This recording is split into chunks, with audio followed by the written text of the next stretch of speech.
Hello everyone, welcome back to my channel. So here we are starting at the next topics of our chapter quantum mechanics.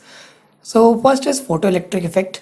Photoelectric effect क्या state करता है that अगर एक beam of light जो है जिसकी frequency greater है या इक्वल टू है देन अ पर्टिकुलर वैल्यू, अगर उसकी फ्रीक्वेंसी जो है थ्रेशोल्ड फ्रीक्वेंसी के इक्वल या फिर उससे ज़्यादा है और वो लाइट जो है स्ट्राइक कर रही है एक मेटल के सरफेस पर, राइट, ये मेटल है और इसके सरफेस पर लाइट स्ट्राइक कर रही है, तो इलेक्ट्रॉन जो होते हैं वो इजेक्ट हो जाते हैं उस मेटल से एंड ये बहुत जल्दी इजेक्ट हो जाते हैं, that is called instantaneously eject हो जाते हैं और इसी इफेक्ट को हम कहते हैं फोटो इलेक्ट्रिक इफेक्ट, राइट। जब भी एक बीम ऑफ लाइट आएगी एक मेटल के सरफेस पर तभी फटाफट से एक इलेक्ट्रॉन इजेक्ट हो जाएगा, right. So that is called photo electric effect. कुछ इंपॉर्टेंट ऑब्जर्वेशन की गई। पहले इलेक्ट्रॉन जो होते हैं वो तभी इजेक्ट होंगे अगर फ्रिक्वेंसी जो है इंसिडेंट लाइट की दैट इज इक्वल टू और more than threshold frequency of the metal. Threshold frequency क्या होती है? The minimum frequency required for the ejection of electron, right. और इलेक्ट्रॉन जो होते हैं इंस्टेंटेनियसली इजेक्ट होंगे, मतलब उनमें कोई भी टाइम लैग नहीं होगा।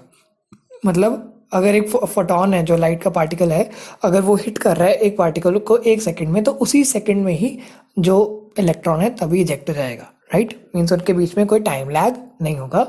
एंड काइनेटिक एनर्जी जो होगी that depends upon frequency of the incident light, right. So frequency पर डिपेंड करती है काइनेटिक एनर्जी। जितनी फ्रीक्वेंसी ज़्यादा होगी उतनी काइनेटिक एनर्जी भी ज़्यादा होती है। And number of electrons emitted is proportional to the intensity of light, right. So number of electron जो है वो किसके प्रोपोर्शनल होगी? To the intensity of incident light, right. जितनी ज़्यादा इंटेंसिटी होगी लाइट की उतनी ज़्यादा नंबर ऑफ इलेक्ट्रॉन्स निकलेंगे। अब इंटेंसिटी से हमें क्या मतलब पता चलता है? So let us explain the intensity.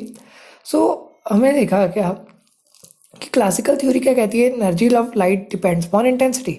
Intensity को एक लेमैन लैंग्वेज में हम कह सकते हैं that it is a brightness of light. इसका असली मतलब हम आगे बढ़ते हैं, पर लेकिन अगर हम देखें क्लासिकल थ्योरी को तो वो कहते थे इंटेंसिटी पर डिपेंड कर रही है एनर्जी। पर लेकिन आइंस्टाइन ने क्या कहा कि एनर्जी जो है फोटोन की that is H new, means वो तो फ्रिक्वेंसी पर डिपेंड करेगी एनर्जी। सो फ्रिक्वेंसी जब एक फोटोन जो है मेटल सरफेस को हिट करता है, राइट, तो वो ट्रांसफ़र कर देता है अपनी एनर्जी मेटल के सरफेस पर जो इलेक्ट्रॉन्स हैं उन पर। सो इलेक्ट्रॉन्स पे जो एनर्जी आ जाती है तब भी एनर्जी आएगी, और वो एनर्जी कितनी आएगी? That is required for ionisation of electron. Ionisation मतलब उस इलेक्ट्रॉन को रिलीज करवाने के लिए, तो वो एनर्जी उसमें कन्वर्ट हो जाती है और कुछ एनर्जी जो है वो बाकी रह जाती है और that is converted to kinetic energy of the electron. अब इलेक्ट्रॉन इजेक्ट हो गए, इलेक्ट्रॉन ने आगे भी तो बढ़ना है, तो वो काइनेटिक एनर्जी के लिए एनर्जी बच जाती है।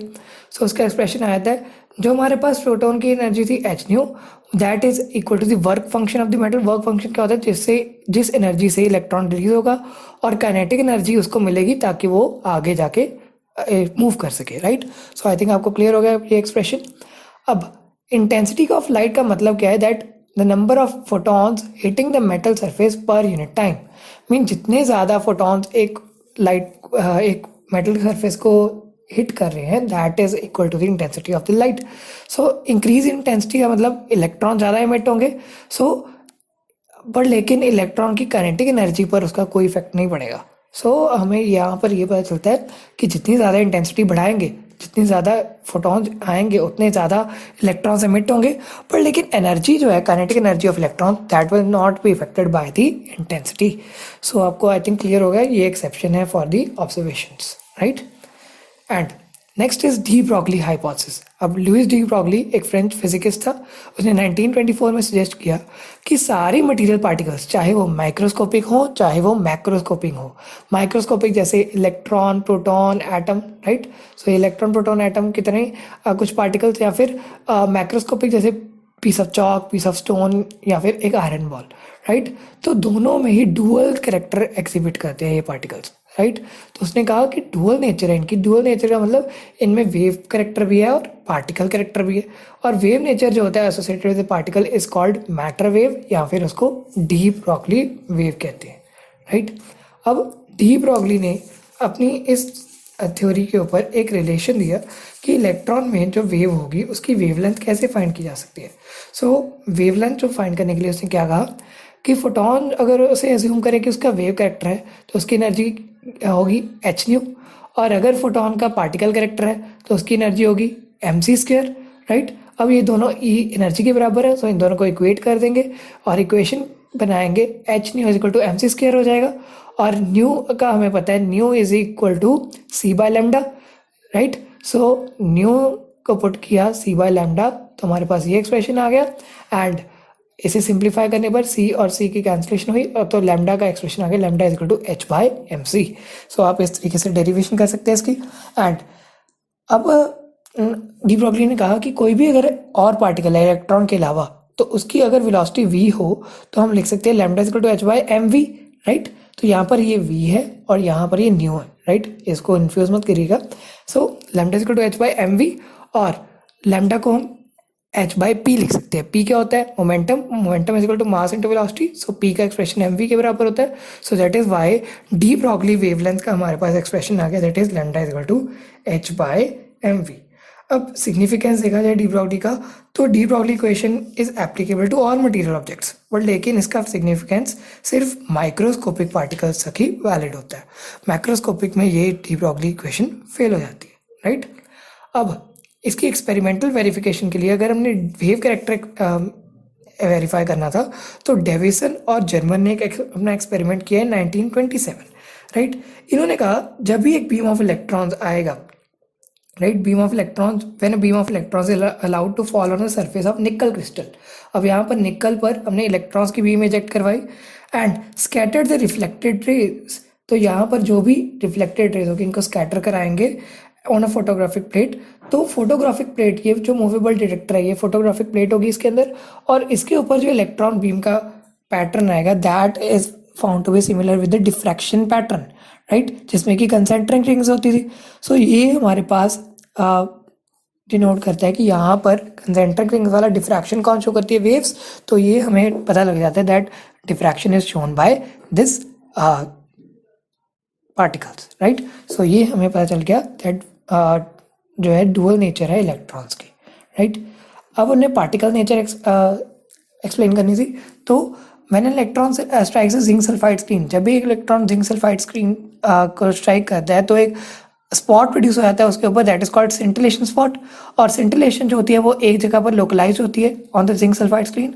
तो जो स्ट्राइकिंग इलेक्ट्रॉन होता है वो भी लोकलाइज ही होना चाहिए एंड वो स्प्रेड आउट नहीं होना चाहिए स्क्रीन पर। तो जो लोकलाइज कैरेक्टर होता है वो तो पार्टिकल्स एग्जिबिट करते हैं। सो इलेक्ट्रॉन का कैरेक्टर कैसा है? That is a particle character. So I think आपको समझ लगे इलेक्ट्रॉन्स का पार्टिकल कैरेक्टर कैसे होता है। अब हम नेक्स्ट पढ़ेंगे हीजनबर्ग्स अनसर्टेनिटी प्रिंसिपल। अब हीजनबर्ग ने क्या कहा दैट ये जो प्रिंसिपल था that was given by Werner Heisenberg in 1927 and he said that it is impossible to measure simultaneously the position and momentum of a small particle. बात तो छोटी सी है, लेकिन उसने क्या कहा कि पोजीशन एक एटम के इलेक्ट्रॉन्स कहाँ पर हैं और जो उसकी मोमेंटम है, राइट, उनको एकदम से इकट्ठे साइमल्टेनियसली मेजर नहीं कर सकते विद एब्सोल्यूट एक्यूरेसी और सर्टेनिटी, राइट। एकदम एक्यूरेट हम मेजर नहीं कर सकते। अगर हम इन दोनों को मेजर करने की कोशिश भी करते हैं तो वो एक्यूरेटली मेजर नहीं होगी। और जो प्रोडक्ट है पोजीशन और अनसर्टेनिटी इन मोमेंटम का, दैट इज ऑलवेज कांस्टेंट और इसकी वैल्यू इक्वल टू होगी या फिर more than h by 4 pi होगी। सो हमारे पास ये एक्सप्रेशन आएगा delta x into delta p, दोनों ही uncertain values, that is nearly equal to h by 4 pi, right. And इसमें अगर p की वैल्यू पुट करें मोमेंटम की तो दैट इज mv। सो हमारे पास डेल्टा mv हो जाएगा। और हमें पता है मास तो चेंज नहीं हो सकता, mass is constant quantity, so velocity change होगी। सो हमारे पास जो आगे एक्सप्रेशन आ जाएगा इसको ड्राइव करके that is delta x into delta v is equal to h by 4 pi m यहाँ पर हमने नीचे लिया है। So that is the final expression for the Heisenberg's uncertainty principle, right. So यहाँ पर हमारे ये तीनों टॉपिक्स कवर होते हैं एंड इसके बाद हम नेक्स्ट टॉपिक पढ़ेंगे in the next video. And thanks for watching the video. Do subscribe to the channel. आप सब्सक्राइब कर दीजिए चैनल को ताकि आपको नेक्स्ट वीडियो मिस ना हो आपकी। And share with everyone. Thank you so much.